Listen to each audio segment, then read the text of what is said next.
Hi అండి, పాలకూర ఉల్లికారం రెసిపీని ఎలా చేసుకోవాలో ఈ వీడియోలో చూపిస్తాను. చాలా టేస్టీగా ఉంటుందండి. దీనికోసం నేను ఫస్ట్ ఒక మిక్సర్ జార్లో కట్ చేసి పెట్టుకున్నటువంటి 2 పెద్ద సైజు ఆనియన్స్ని తీసుకుంటున్నాను. అలాగే కొన్ని వెల్లుల్లిపాయలు వేసుకుంటున్నాను, కొంచెం సాల్ట్, 2 స్పూన్ల కారాన్ని, 1 స్పూన్ పసుపు వేసుకొని గ్రైండ్ చేసుకుంటున్నానండి. బరకగా గ్రైండ్ చేసుకుంటే సరిపోతుంది.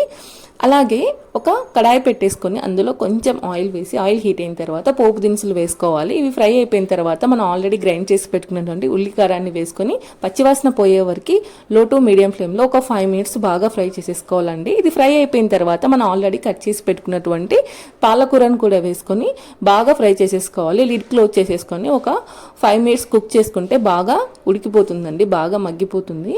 తర్వాత ఇందులోకి మనము కొంచెం ధనియా పౌడర్ యాడ్ చేసుకొని లాస్ట్లో కొంచెం కొత్తిమీర చల్లుకుంటే ఎంతో టేస్టీగా ఉండే పాలకూర ఉల్లికారం రెసిపీ రెడీ అండి. దీన్ని చపాతీలో కానీ, రైస్లో కానీ, జొన్న రొట్టెలో కానీ తీసుకుంటే చాలా టేస్టీగా